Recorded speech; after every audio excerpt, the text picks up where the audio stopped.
Today's episode is brought to you in part by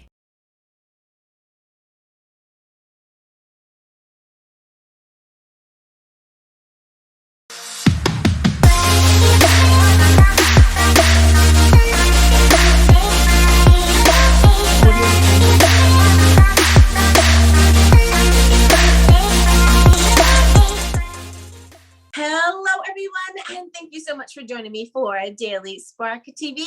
You guys know who I am. I'm Dr. Angela Butchester, and you know what I like to do on my show. I want to enlighten, inspire, and empower you to become your best self. Now, scripture reminds us that the tongue is a small thing that makes grand speeches, but a tiny spark can set a great forest on fire. And that's what we want to do today. We want to get you fired up about my guest. I'll be spending time with Rose Clayworth today, and we're talking about the book From Coal to Sand, Searching for Self. So go on, get comfy, get cozy, get your coffee or get your tea, because we are about to get started. Hello, Rose. Thank you so much for joining me today on Daily Spark TV. Hello, Dr. Angela. Thank you very much. It's lovely to be with you. Oh, I'm so glad to be able to spend this time with you today. Now, I love talking to authors, hence the show that I have. So I can't wait to talk to you more about your book.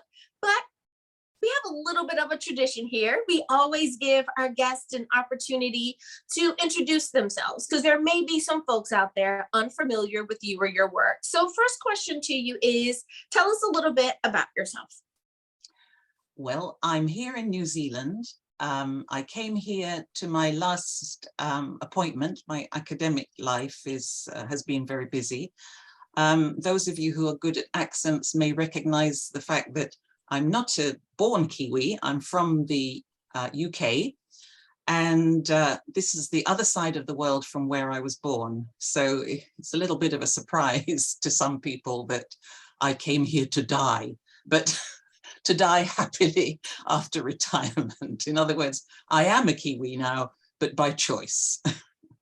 I love that. I love that.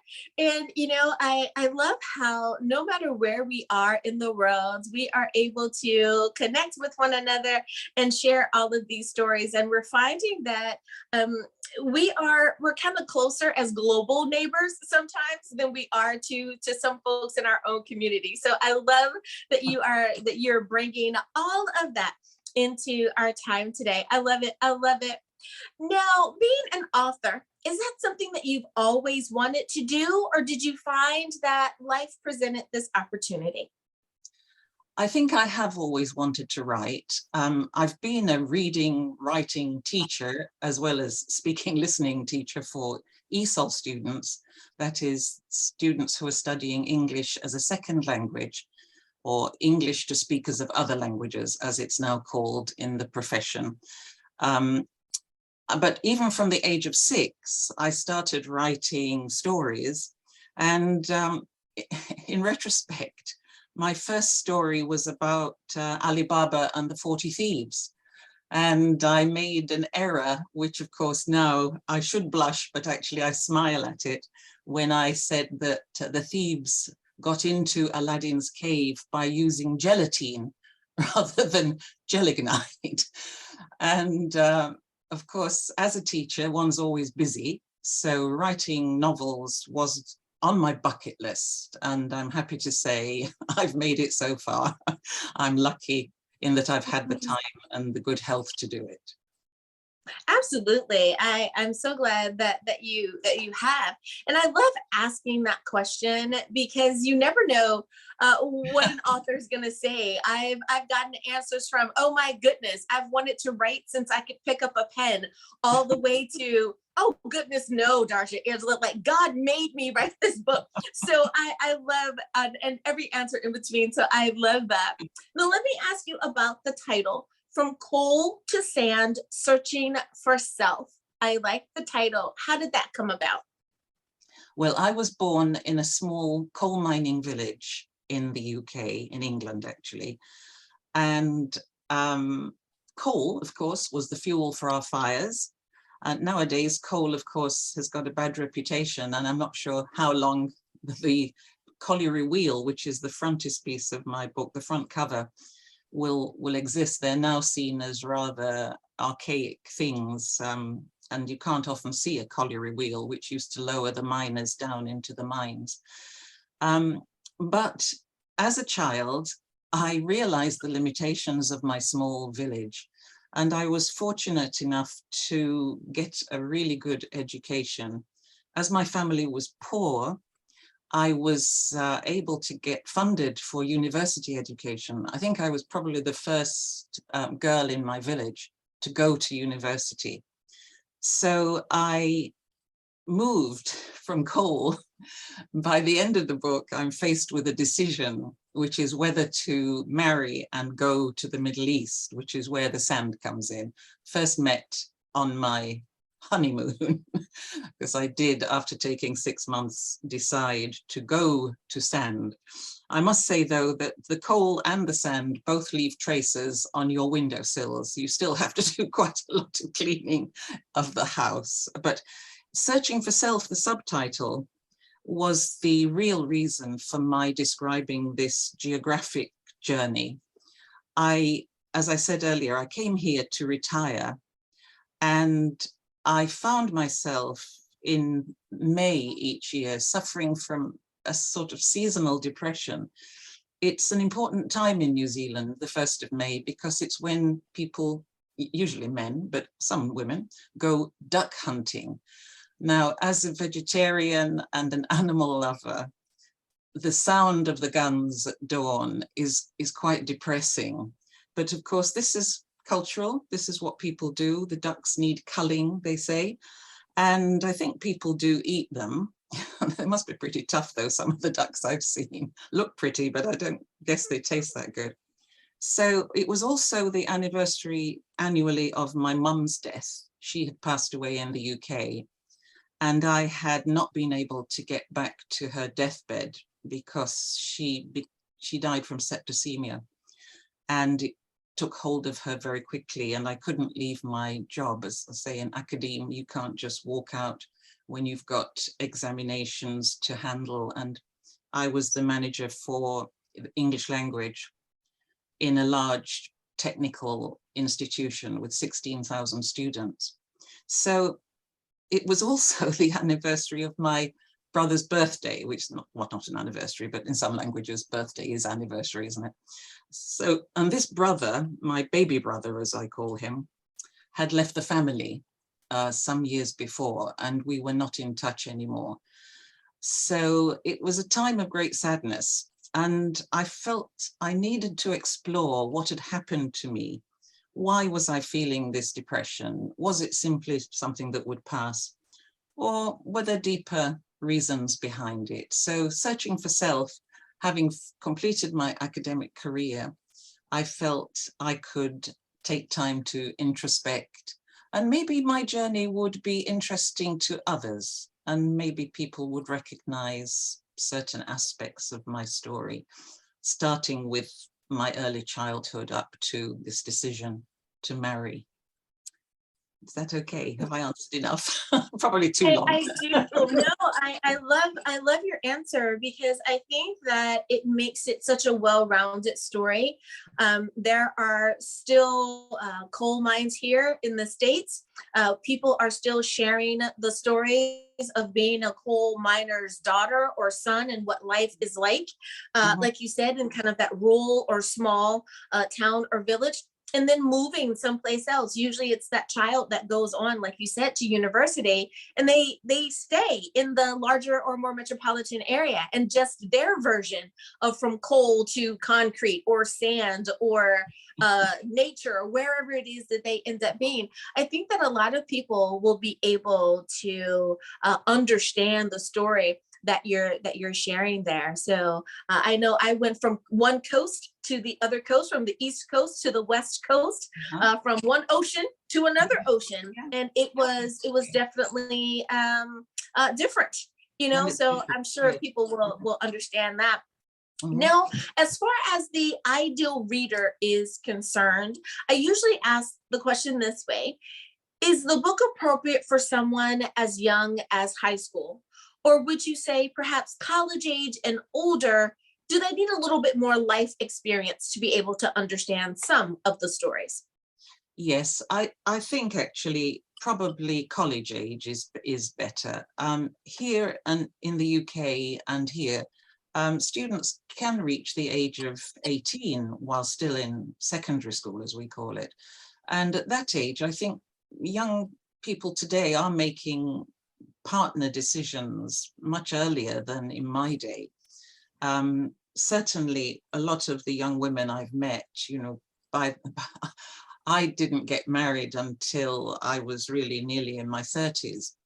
But I think a lot of women now are having their children, you know, much younger, maybe in their teens or early 20s. So it'll depend on the individual. This is a coming of age story. This is the story of a child who really feels at a young age that she wants to get out of the situation she was born in. I don't know where my motivation really came from. It could have been from the coal because, you know, I still hate the smell of burning. Here people have, in New Zealand, people are very hot on, it's winter now, by the way, hot on wood burners. And, you know, when I breathe the wood smoke, because they're not always burning the dry wood, putting damp wood on their wood burner, it brings back that feeling that I just wanted to get away. I mean, my coal mining village, I have been back, my coal mining village is a different place now because the colliery has closed. It closed back in, I think, the 90s. But, you know, I think women who have made decisions and maybe regretted them might enjoy the tale and think back to their own childhood and youth and education, you know, and think, yeah, that's what happened to me, or that could have happened to me, you know, might have happened to me. Yeah, I think it's for young women, this book. Yes. No, I love what you're saying there, because I'm also thinking about perhaps the young woman who has moved to a different city simply because her husband's work has required for them to move, and she may have loved where she was, or maybe she disliked the city where they were, but she's had to move, and just the adjustments and all that comes along with that, which leads to my next story, and thank you for kind of setting that up there. Young women today, they have a certain amount of independence that perhaps past generations, the baby boomers, didn't experience as much, or perhaps even the silent generation, those born in the 20s and the 30s. Do you find that women are becoming more and more independent? And if so, is that important to us as women? Yes, I think young women are more and more independent. If we look at Greta Thunberg, I'm not sure if I pronounced her surname, the young Swedish or Norwegian girl, how about that, for Scandinavian young lady, who's still in school and is campaigning for the environment, for climate change, measures to be taken seriously by adults. I think that young people in general are more aware of what is happening in the world than I was, certainly at that age. I had no political experience because my parents didn't share their political opinions. In fact, they had them, as I found out after they separated and later divorced. But I think women today, young women, are ready for what can go wrong in a relationship, I believe. And I hope schools, in their literature, I think literature programs, schools tend to introduce Shakespeare, which deals with big issues, but of course the language is inhibiting. Shakespearean language is such a challenge. Students today really maybe can't face it. But, you know, there've been some excellent film productions, modern versions of Romeo and Juliet, which is a classic tale of romance gone very wrong. And I think schools can help to prepare women to be independent, but I think very often it does depend on the family environment. Mothers have a great role to play in helping their daughters become independent and able to fight for themselves, to find their own identity, and to go out into the world and feel strong. I was thinking about, I'm watching The First Lady at the moment. I don't know if you've seen this series that has had some criticism about the actress, I think Viola Davis, who plays Michelle Obama. But I think it's marvelous. It's a marvelous portrayal of three women who played a big role in the US, Eleanor Roosevelt and Betty Ford and Michelle Obama. And I'm just loving the way the Obama children are growing up, and I hope they're doing very well despite not being in the president's house anymore. But they're marvelous examples of how young women can make their mark on the world and make a difference. And I think that's great. I think it's certainly much more than I was at their age. And I write about it in this book, in fact, how in my very first Saturday job, which I had to take to support myself, although my fees were funded by the Labour government of the time in the UK, I had to work in a department store on Saturdays. And my experiences are in this book, which brought me very sadly and not exactly violently, verbally violently into the world of politics with a shock. I like that. I like that. Well, it is time for us to take a short break, and boy, is that a great place to pause there. And everyone goes, I wonder what she's gonna say. Guess what? You have to buy the book to find out how it is. We're just gonna leave that right there. Well, before we go to break, Rose, can you please remind everyone what is the title of this book? Where can we get a copy, and how do we stay in contact with you? The book is called From Coal to Sand, subtitle Searching for Self. It's available on Amazon, both as Kindle and as paperback, and it's in all bookstores. And my website is roseclayworth.com. Please leave me a comment if you read the book. I love it. All righty, now you know where you can get the book. We'll be back right after this.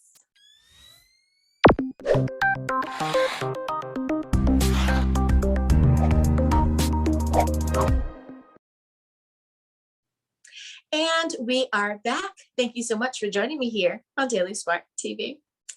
So Rose, my next question for you is dealing with the family, and you kind of led up to that. I know that in many past generations, you were kind of taught, or it was perhaps traditional to think that a young woman could get married soon thereafter from secondary school or from high school, or perhaps she went off to college and university and then she was married by time she was around 24, 25, right? If she wasn't married by 30, whoa. But times are kind of changing a little bit now, and young women, depending on how they, the projection that they have for their life, they may be getting married early, or they may even be putting it off until as late as 35. Do you think that the whole marriage and family dynamic has changed since the time of your being a girl to now? I think it has, and I think it's probably changed for the better, because the series I mentioned, The First Lady, illustrates, what happened in the Roosevelt marriage. And I think it was an expectation that if you hadn't married, you were on the shelf, as the expression was. In my case, I had seen my parents argue and even my father cry, and I was aware of how bitter a relationship could become, because I also recall a loving atmosphere in my family when I was very small. And things deteriorated because of lack of support for my mother. One example is electricity was just coming into our village, and we had flat irons which were heated on the coal range. But when electricity came, my mum wanted an electric iron, but my grandma, my dad's mother, didn't have one. So my father told her, my mother, that she couldn't have one either. So I think today men and women are far more equal, and I think it's best for people, you know, I know if one is religious and the church still preaches that, you know, one should not live in sin, but really today people are so different. I think if they can experience a loving relationship and really know the other person, this works from both sides, of course, both genders, all genders. Now we're in the LGBTQT communities. We've got to be aware that the promise to be together till death us do part is a very heavy promise, and it can make relationships very difficult to end, and children do suffer. Whereas if people get to know each other really well and then choose to marry because they know well, rather than because it's necessary. In my case, the decision to marry was kind of forced by the culture of the country my husband-to-be was living in. And it's not just one country that has this religious imperative where you absolutely must marry. Even in some countries, traveling in a car with someone who is not of the opposite gender, who is not your spouse, is regarded as a crime.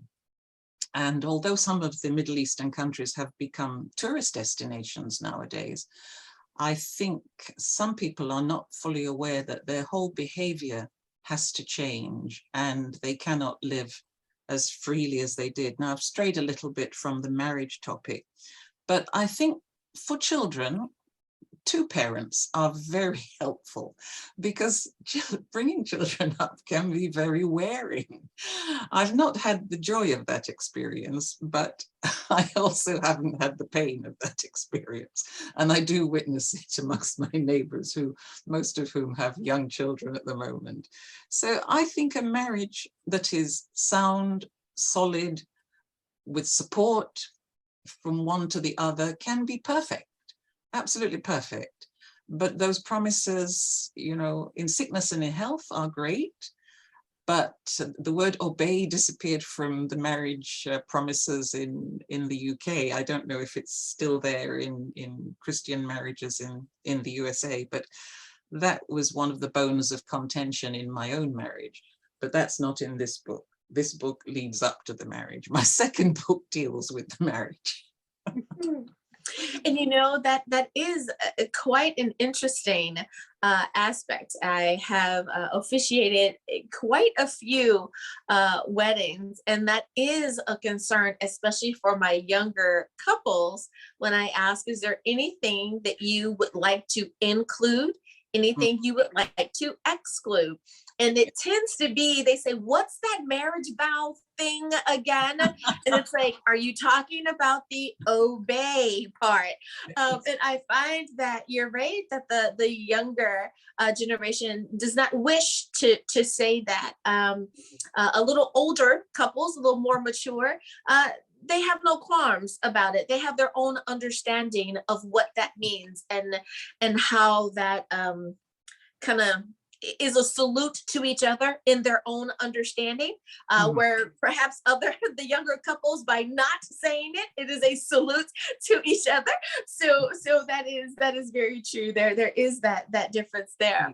Well, we are almost out of time, but I want to give you at least another few seconds, or up to a minute there. If there's any nugget of wisdom that you would like to share with us before I let you go, what would those words of wisdom be? Well, in the epilogue to my book, From Coal to Sand, I do briefly discuss, my grandma's wisdom, which was, you made your bed, now you lie on it, which is very Victorian. And I do believe that if you've made your bed and lying on it is not comfortable, of course, I'm speaking metaphorically, if you have made a decision that no longer suits you, then find another bed, to follow the metaphor, or make a decision to rectify the situation. Either if it's a marriage that you feel is going wrong, with therapy, which can be a way of coming back to each other. As different people, as life goes on, we change, and some people change more than others. But really, there is no need for anyone to do as Johnny Depp and Amber Heard have just done, which is absolutely rip each other apart. It's very sad to see that, isn't it? Really, I just feel so sad for both of them to have this pain, published around the world. So I think, when in doubt, leave it out. If you're making a decision that you're not sure about, don't make it. Taking a risk is one thing, but if you're really not sure, then be careful of the risk you take. There are consequences to decisions. Absolutely. I love that answer. And I could not have said it better myself. Thank you so much for spending time with me here today, Rose. I think that we have definitely inspired some folks today. Thank you for spending some time. Now, before I let you go, one last time, can you remind everyone what is the title of your book? Where can we get a copy? And how do we stay in contact with you? Thank you. It's From Coal to Sand, Searching for Self, available in Amazon as paperback and Kindle, and in bookstores. And my website is roseclayworth.com. And I look forward to hearing from some of your viewers. Absolutely. Thank you again for being a guest today. Thank you, Dr. Angela. It was lovely to talk to you. Thank you. With you as well. And viewers, thank you for spending time with us here today. I hope that we have enlightened, inspired, and empowered you again today. As always, may the Lord continue to shine his face upon you. May you receive his grace and his mercy in all that you do. Until next time, everyone, remember that you are blessed in the Lord. Have a great day, everyone. Bye-bye. Today's episode is brought to you in part by